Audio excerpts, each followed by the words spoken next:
नमस्कार। ABN news में आपका बहुत बहुत स्वागत है और मैं हूं सुरेश झा। हर माता पिता अपने बच्चों को बड़े लाड प्यार से पालते हैं, उन्हें अच्छी तालीम देते हैं ताकि वो बड़े होकर एक अच्छी नौकरी कर सके, उनके बुढ़ापे का सहारा बन सके। लेकिन अब जमाना बदल चुका है।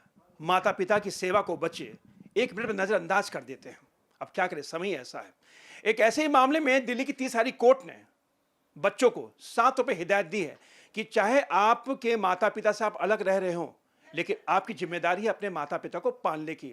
आपकी सैलरी पर जितना हक बच्चों को है, जितना हक पत्नी को है, उतना ही हक आपके माता पिता को है।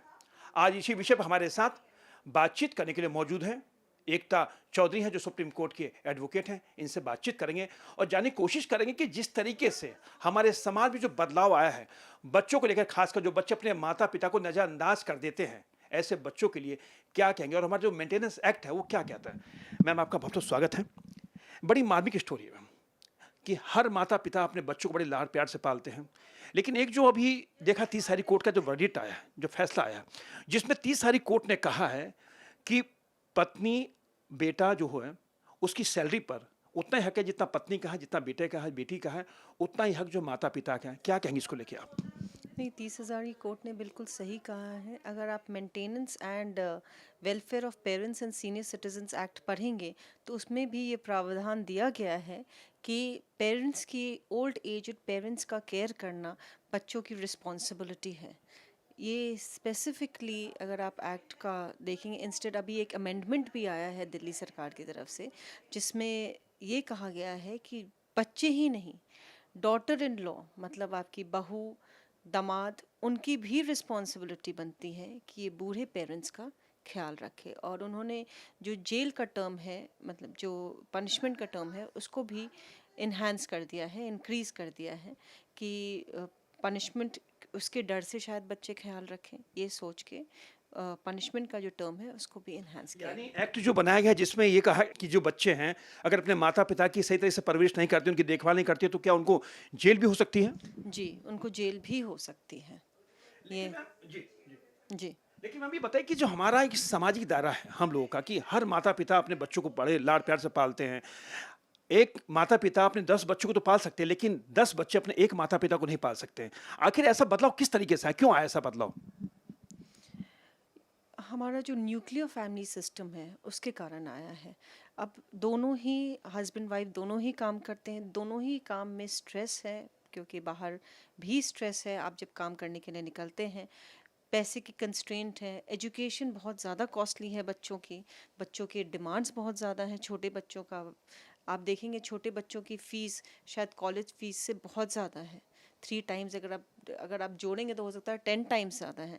उसके बाद बच्चों को स्टैब्लिश करने के लिए आप उनको एमबीए कराएं या कुछ भी कराएं, उसमें भी एक्सपेंसेस बहुत ज़्यादा हैं। हो सकता है बहुत हद तक मॉनेटरी कंस्ट्रेंट्स, और आजकल के ज़माने में सबको अपने अपनी जगह चाहिए। छोटे बच्चे हैं उनको भी अपना कमरा चाहिए, बड़े बच्चे हैं उनको भी अपनी अपने दोस्तों के आने जाने के लिए जगह चाहिए। तो इसके कारण घर में जगह की दिक्कत, तंगी हो जाती है। तो अग ये सब कंस्ट्रेंट्स मिला के आदमी खुद भी स्ट्रेस में रहता है। मैं किसी को ब्लेम नहीं कर रही हूँ इसमें कि बच्चे गलत हैं, या माँ बाप को ये समझना चाहिए कि बच्चों के ऊपर भी रिस्पॉन्सिबिलिटीज़ हैं। लेकिन इतना ही बोल रही हूँ कि सब कुछ मिला के, सब कुछ को सबको लेके ही चलना सही रहेगा। लेकिन माता पिता को नजरअंदाज तो नहीं कर सकते ना आप? नहीं, आप नज़रअंदाज नहीं कर सकते हैं, और उनका ख्याल रखना आपका आपका अगर आप हमारा धर्म ही नहीं, बट अब तो लीगल रिस्पॉन्सिबिलिटी भी है। सिर्फ हमारी इसके लिए तो मैंने आपको जैसा बताया कि ऑलरेडी प्रावधान पहले से भी बना हुआ है।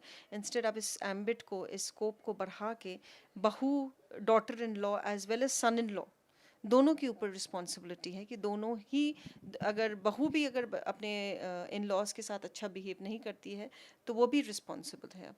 देखिए मैम, ऐसी वजह क्यों आई कि क्यों लॉ क्यों बनाना पड़ा? जो कहीं न कहीं जो सामाजिक बिखराव जो आ रहा है, जो माता-पिता को नज़रअंदाज कर रहे हैं, तो उन्हीं सबको यानी लॉ के तहत जो उनको उन पे कहते हैं कष्ट, उनको कसने के लिए सब किया गया है? हाँ, ये तो आपका बिल्कुल सही अजम्पशन है, क्योंकि हमारा सोशल सिस्टम भी उतना स्ट्रॉन्ग नहीं है। हमारे यहाँ, जैसे अगर आप बाहर जाएंगे, आउट ऑफ इंडिया जाएंगे, तो बहुत सारी ऐसी कंट्रीज़ हैं जहाँ पे ओल्ड एज लोगों को की सिक्योरिटी, सोशल सिक्योरिटी बहुत अच्छी है।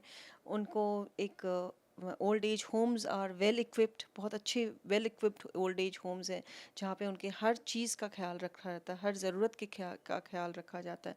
जबकि हमारी जो सोशल सिक्योरिटी सिस्टम है वो उतनी अच्छी नहीं है, बिकॉज ऑफ पॉपुलेशन, गरीबी, बहुत सारे कारण हैं इसके।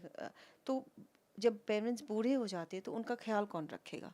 बच्चों की ही रिस्पॉन्सिबिलिटी बनती है। अगर हमारे यहाँ कोई सोशल सिस्टम नहीं है तो बच्चों की ही रिस्पॉन्सिबिलिटी बनती है कि उनका ख्याल रखना। तो उनका ख्याल रखना तो आपकी social, moral as well as legal responsibility है। चलिए मैम, आपका बहुत बहुत धन्यवाद। ये थी सुप्रीम कोर्ट के एडवोकेट एकता चौधरी जो हमारे साथ बातचीत करी थी। कैमरा पर्सन राहुल के साथ सुरेश झा, ABN न्यूज, दिल्ली।